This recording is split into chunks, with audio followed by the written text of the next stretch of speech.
Todos conocen la famosa matanza que ocurrió el 2 de octubre de 1968, aunque muchas personas desconocen el trasfondo de lo ocurrido. A través de la observación de las fechas más importantes de ese año, la información convergerá en el conocimiento sobre los acontecimientos de la matanza de Tlatelolco. La matanza ocurrida en la Plaza de las Tres Culturas marcó para siempre a México y sus estudiantes.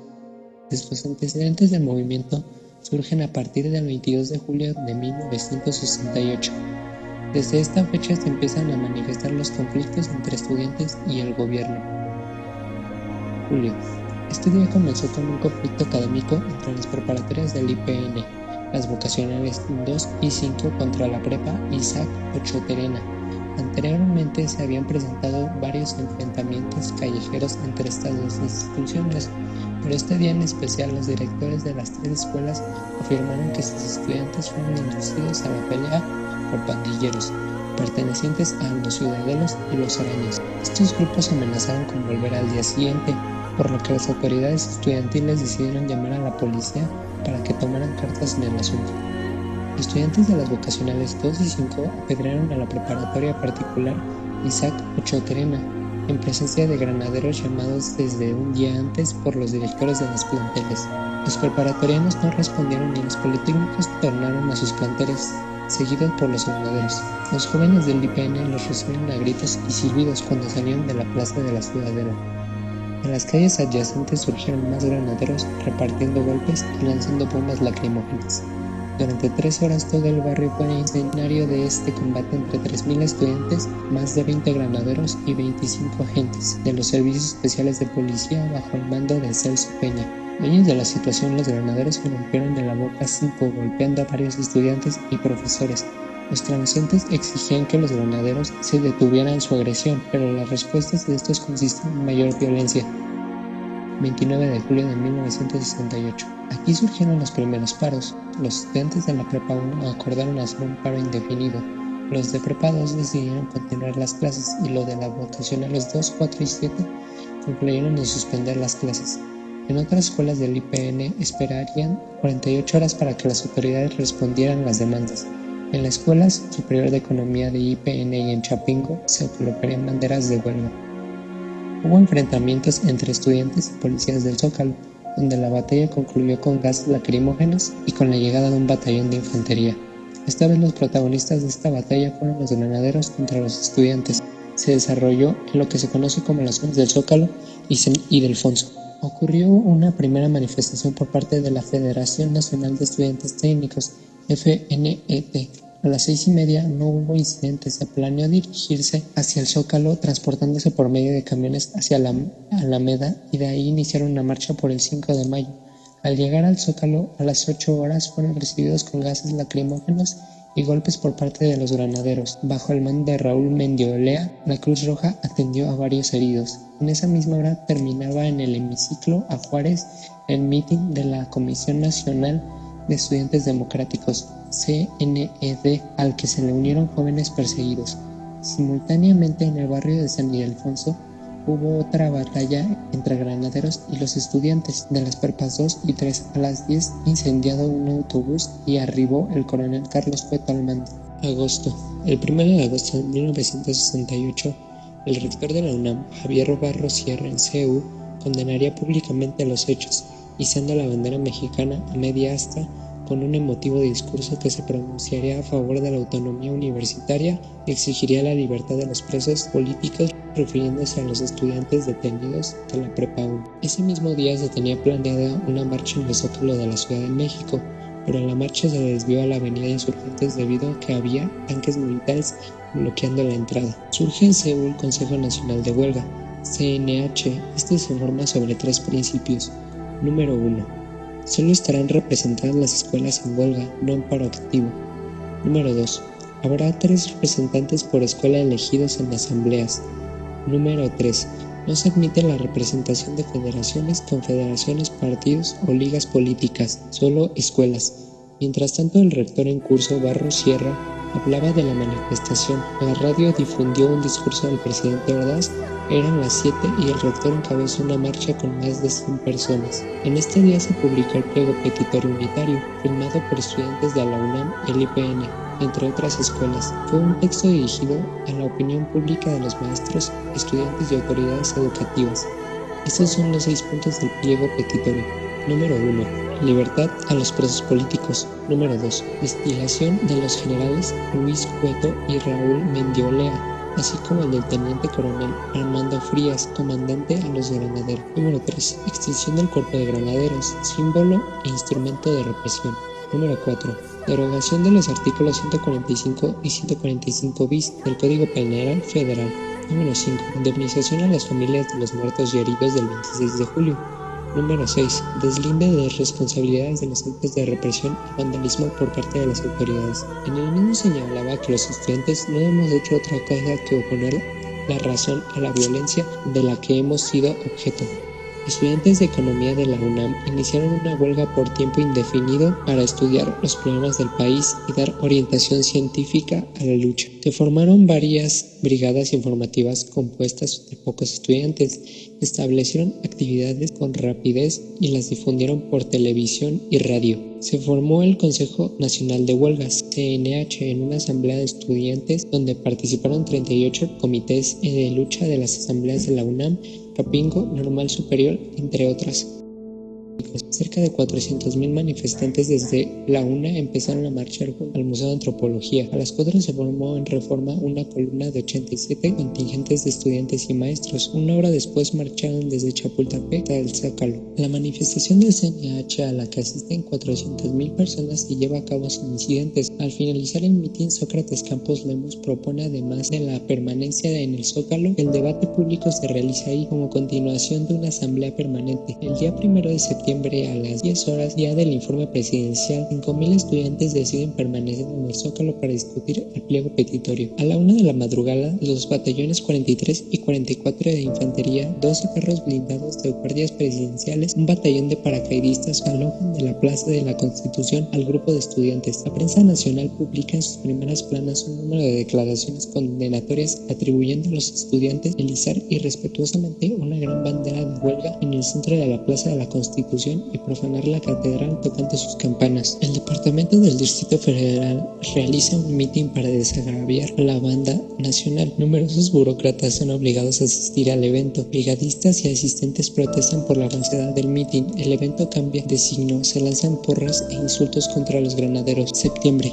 Este día ocurrió un mitin en la Plaza de las Tres Culturas donde hablarían varios estudiantes. El gobierno dio una respuesta insatisfactoria. Los voceros del CNH reiteraron que el gobierno no ha respondido si acepta o no el diálogo público. Se ha creado el Comité Estudiantil de Trabajadores que presta servicios técnicos al movimiento y a quienes recurren a él. En Sinaloa hubo una manifestación de estudiantes a los que se agregaron los del Tecnológico Regional. A las 5 p.m. en el Museo de Antropología se integraron varios grupos de estudiantes de todo el país, padres y madres de estudiantes, burócratas, obreros y campesinos. Pese a la fuerte tensión, no faltó el ambiente festivo. Cartulinas y mantas resultaron más expresivas que las consignas gritadas. Grupos gritas por la disciplina del silencio. Muchos manifestaron con mordazas o tela adhesiva en la boca.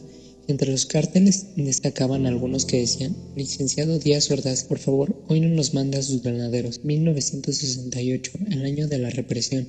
Granaderos primero, ejército después, ahora marines. El silencio fue casi absoluto, no se registraron incidentes violentos. El trabajo de las comisiones de orden fue impecable. La marcha concluyó a las 9 p.m. en la Plaza de la Constitución. La prensa reportó 250,000 personas en él, pero el CNH calcularon para más de 500,000. Debido a los rumores de una inminente ocupación militar, miles de estudiantes decidieron hacer su propio grito de independencia, seguido de una noche mexicana, tanto en Ciudad Universitaria como en las instalaciones del Instituto Politécnico Nacional en Zacatenco, el casco de Santo Tomás y la Vocacional 7, ubicada en la Plaza de las Tres Culturas de Tlatelolco. En la UNAM, unas 20,000 personas oyeron a Heberto Castillo dar el grito en el centro de la explanada. En el IPN, una multitud semejante dio en grito a voz del doctor Juan Manuel Gutiérrez Vázquez que el ejército entra a la ciudad universitaria. El operativo militar fue ejecutado por unos 10,000 soldados que llegaron en carros blindados de asalto, jeeps, camiones y automóviles,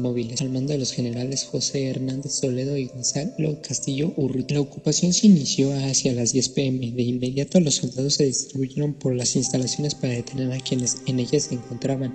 Fueron arrestados alrededor de 1,500 estudiantes. maestros y padres de familia. A las 11 p.m. frente a Rectoría había 5 carros blindados y 24 transportes militares que habían llevado y detenidos. Estos fueron obligados con bayonetas caladas a mantener sus manos en la nuca o acostarse con los brazos extendidos. 1 de octubre. La penumbra de la masacre. En él manifestó los estudiantes del mundo que la violación de la autonomía de las universidades del país era parte de un plan. También manifestó que los estudiantes no boicotearon las Olimpiadas, pero consideraron que el financiamiento de tales es injustificable. Hubo planeación para una manifestación en la Plaza de las Tres Culturas. Hubo consignación por robos, asaltos, así como homicidios, lesiones y daños a la propiedad. En París hubo un mitin enfrente de la embajada mexicana para apoyar a los estudiantes. El mitin estaba planeado para el jueves 3. Lo realizaron a pesar de la prohibición de manifestaciones públicas. 2 de octubre, 4:30. Cientos de personas empiezan a reunirse en la plaza ante el edificio Chihuahua. En su tercer piso se halla la tribuna. La mayoría de los presentes son estudiantes, pero también hay algunos maestros y muchos ciudadanos. 5:15. La plaza está llena. La atmósfera es tensa.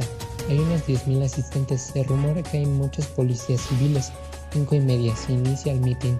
El primer orador proclama que el movimiento seguirá a pesar de todo y aseguraba que logró despertar la conciencia cívica de los mexicanos. Una joven de 18 años intenta calmar a los jóvenes.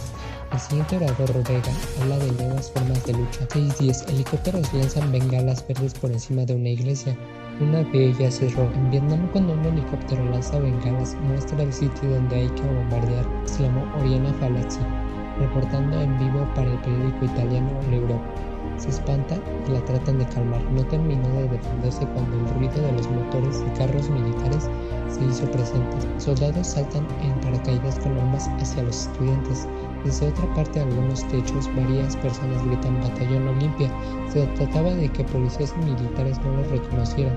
Su objetivo era defender las Olimpiadas. También fueron sorprendidos por la balacera que acaba de comenzar. Alguien grita, compañeros, no se asusten, es una provocación.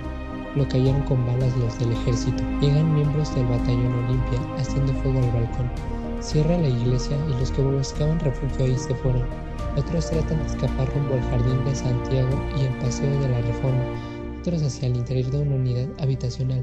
El tiroteo baja de intensidad 40 minutos después, pero no se salva. Los gritos y el llanto ya se oyen junto con los disparos. A las 19 horas, los carros blindados que vienen desde un costado de Relaciones se detienen a las puertas de Chihuahua para impedir que salgan miembros del CNH. Al anochecer no se enciende ningún alumbrado público, siguen escuchándose ráfagas. Oriana Fallaci fue herida en la pierna y en la espalda. Se calcula que participaron más de 5.000 soldados y gran número de policías de todos los cuerpos. Se contaron hasta 300 vehículos militares y policíacos. Los generales a cargo de esta maniobra fueron José Hernández de Toledo, Crisóforo Mazón Pineda, Mendiola Cerecero. Se supone que en la tercera delegación están los cadáveres de 15 hombres y 3 mujeres. Solo uno era estudiante. Comienzan a extinguirse los tiroteos mientras los soldados empiezan a catear edificios, apoderarse de distintos departamentos.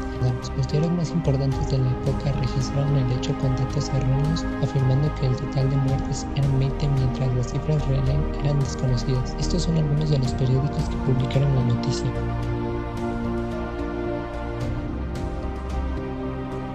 De diciembre, la ciudadanía en mayoría de edad se reduce a 18 años. También se dio fin a la huelga estudiantil. Al siguiente día del IPN también sale de la huelga. El 4 día del último meeting, la CNH para solo desaparecer. Al siguiente día se publica el manifiesto 2 de octubre. Conclusiones. Las personas tenemos derecho de opinión y expresarnos libremente, y es algo por lo que la gente siempre ha luchado, para tener la libertad de expresarse sin ningún miedo a represalia. Es algo por lo que lucharon los hombres del 68. Aunque sus acciones fueron en vano, en ese entonces seguirán perdurando en nuestras mentes y acciones. Los ideales son pacíficos, la historia es violenta.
Let you go, let you go.